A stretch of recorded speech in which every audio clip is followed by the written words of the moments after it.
What's interesting is if it gives you a correct answer and you ask it, are you sure? It might end up giving you the wrong answer. There's a very strong confirmation bias when humans use AI. It's not good enough to be correct 99% of the time.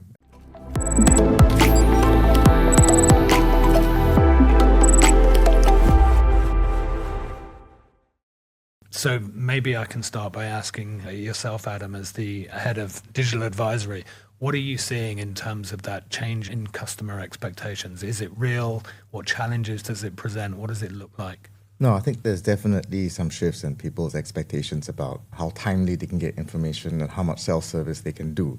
But ultimately, we're still in a relationship business, and I think that touch with the RM is super important. So we do want to enable them to get timely information to do the things they want to do at their own time and flexibility.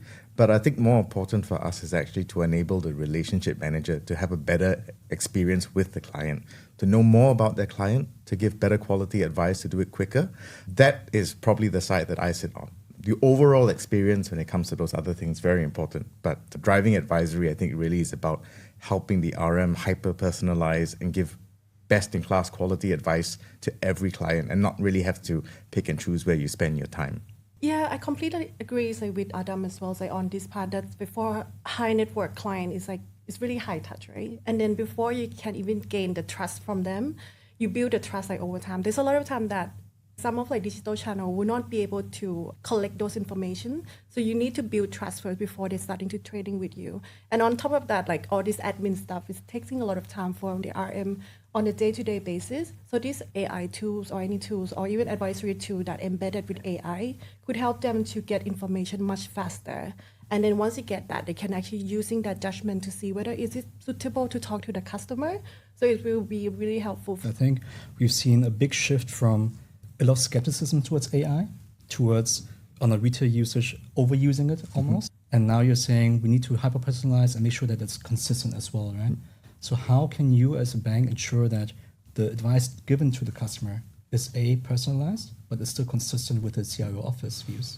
So I think there's two tiers of this. One is when people say AI nowadays, they tend to think of large language models and that kind of reasoning process. Actually, that is not where we see the real value of what we're doing because you can never be sure it's not going to hallucinate. It's the nature of the way the machine works, that it's a next best word predictor. You can build all these prompts, but you need to have the evaluation pipelines. You need to have human in the loop. The way that we are working around that is we begin first with rule-based and traditional AI stuff. So we can codify how we would give advice from a CIO office perspective, say starting with your asset allocation and risk profile, looking at suitable products by risk buckets, looking at curated shelves of products by product specialists, right? And then from there, it goes to single proposals that the RM can say, this is suitable or not suitable for the client. Then when it gets to the last mile, I think is where we start to lean a little bit on the LLM stuff, which is how do we convert, as Tomoko said, how do we go to more natural language? We may have all these rules and processes in the background, but when you want to communicate this at scale, how do we translate that into text? And this is also where I think very important and careful guardrails, have a golden data set, a source of truth, making sure that the CIO views are actually atomized upstream. You don't give unstructured data into the system and expect that magic comes out, right? You have to really curate your data set and make sure that your sources of truth are super grounded. Only then can you trust that the output continues to be something that you can use. And then you still need to have guardrails, humans in the loop, to make sure that this continues to be the case, because if you leave these systems alone, they will drift eventually, right? So you really have to keep your eye on the wheel, on the road. Yeah. That's absolutely right. I think the key thing to take away is these machines don't actually understand things in the way that humans understand them. So they're really useful at rearranging text. And if you draw a very tight sandbox around them, you use retrieval augmented generation, you have golden data sets, and you make sure that it doesn't drift from that, then they're good to use. But if you think it's going to be like sitting at home and just typing a prompt into Gemini and it tells you where to go for dinner, this is just not a great way to approach these tools. I fully agree with you. I think from our point of view as a consultancy, we see a big jump towards AI and people expect things to implement quite fast. But in reality, as you already said, I think most of the organizations are still stuck on the first step, making sure the data is there and the data is in good quality. So when we go through the target operating models, we understand their data structure, we understand what's even there.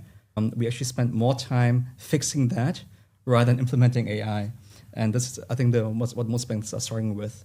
So question for you, Tomoko, as a solution provider, where do you see your tools accelerating this process of understanding problem statement to actually helping the banks build this advisory process using AI? From our side, I think like our data we have like on in terms of the advisory, we combine it or the portfolio. We understand what the portfolio of the clients looks like, and then we build like AI on that. Or the other way, it can be just taking the data from our side and then combine with other data like in the bank and using that as like for the AI generation as well.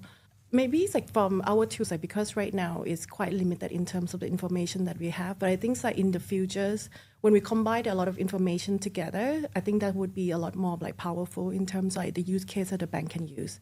There was, I think I saw the news, but not relating to the wealth management side. It was in October last year. There was like some like the civil court case, whereas actually the lawyers are using the AI and it's generating like some like the summary case or something, right?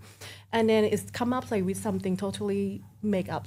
So 3 cases that it's actually never happened, but because it's so convincing, so they actually submit that to the court, and then it says like, oh, actually it didn't happen. So they actually have to correct it at the end. And what is interesting is the person using it did actually ask the AI, "Are you sure?"